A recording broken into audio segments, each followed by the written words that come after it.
There's pretty much no place for egos because they would just stick out like a sore thumb.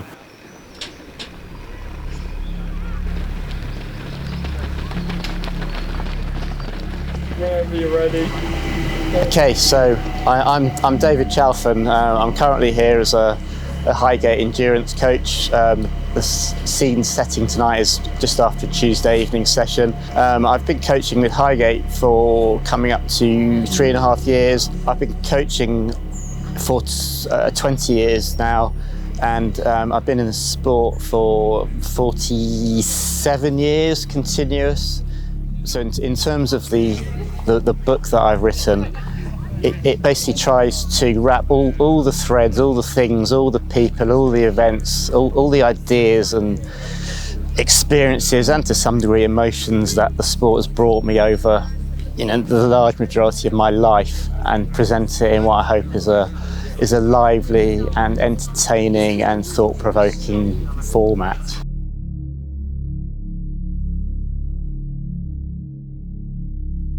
So one of the things that's cropped up with the evolution of running, and it's always been there to some degree, is about joining a club or running with groups. The club structure has evolved quite a lot, and I go into some detail about it in the book. Well, one thing I always say to pretty much any runner of any level who's operating as a kind of single entity is that one way or another, if they join a club, they're far more likely to get more fulfillment out of the sport than if they just stay as a silo. And I say that as a fairly introspective person. Doing the sport with other people, you'll get more out of it. You'll probably end up performing better as well because you'll have greater stimuli, you'll push yourself, hopefully with it to a reasonable limit in training, and you should be able to thrive more off of that than if you're just doing it totally as a one person.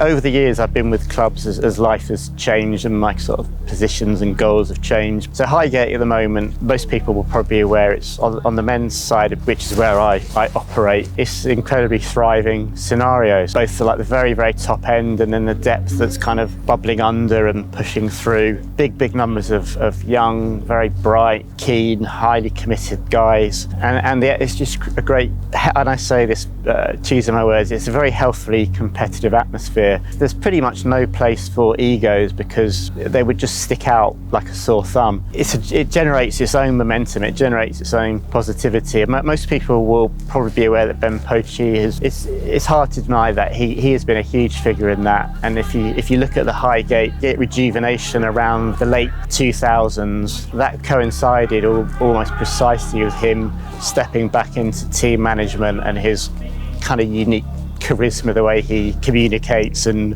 enthuses people. And then since he moved to Cornwall, he actually does a huge amount from Cornwall, which I always find this very endearing eccentricity that this great leader is hundreds of miles away all the time. As he's physically less present, then Rob Wilson is kind of taking over that mantle, and Rob is just, can't speak too highly of him.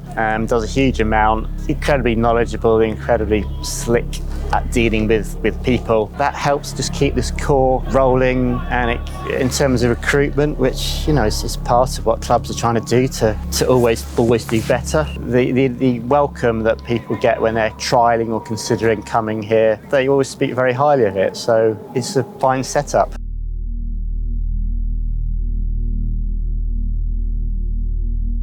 Spain had less of a Harrier culture than the UK did.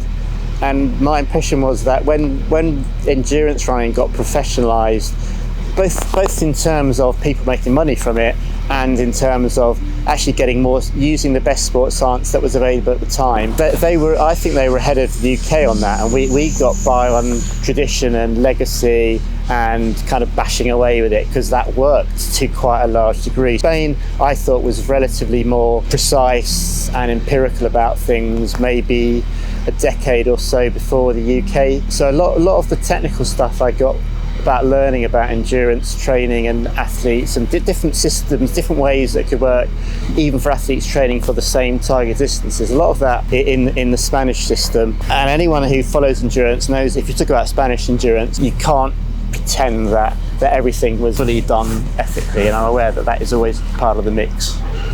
They had some very, very detailed training manuals where, for example, they would go through athlete by athlete by athlete and it would be like a 15 to 20 page chapter about single athlete's evolution. So God, that's probably, I don't know, 7,000, 8,000 words. So you get a lot of nitty gritty out of that.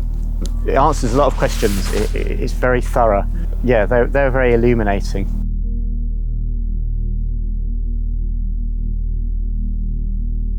The book, it starts off to some degree describing my early years in the sport, and it's always trying to look outside and wider, things that happened in the sport as I was going through it. So changes through the late 70s, through the 80s, expansion of fun running, for want of a better word, huge changes in the last 15, 20 years about how running has evolved from a competitive sport to a leisure activity, and where the boundaries are and where the shades of grey are. One thing I've peppered throughout the book, there's about 15 depth profiles of various people, and they broadly split between about 7 or 8 of fine athletes and great people that I've coached down the years to kind of illustrate what sort of great characters these runners are and have been. Then there's about half a dozen coaches, very varied bunch of people, and that's one thing that I'd want to stress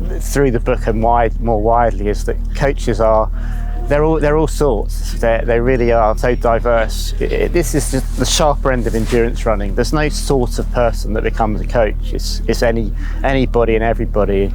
So the idea about whether, as athletes, will, inverted commas, learn useful training advice from the book, and or whether coaches who are on their coaching pathway will get coaching, speech marks, tips from it. It's not intended to do that, and I do make that point very early on. I don't set myself up as a person to impart training principles beyond what's already out there en masse anyway, and nor am I officially a coaching expert. But if you go through the book and you think about what it presents you with, whether you're a distance runner or a coach, or a distance runner who's thinking about becoming a coach, I'd hope that the contents and the reflections that I bring to it will be of some use to you in your own reflections, your own plans.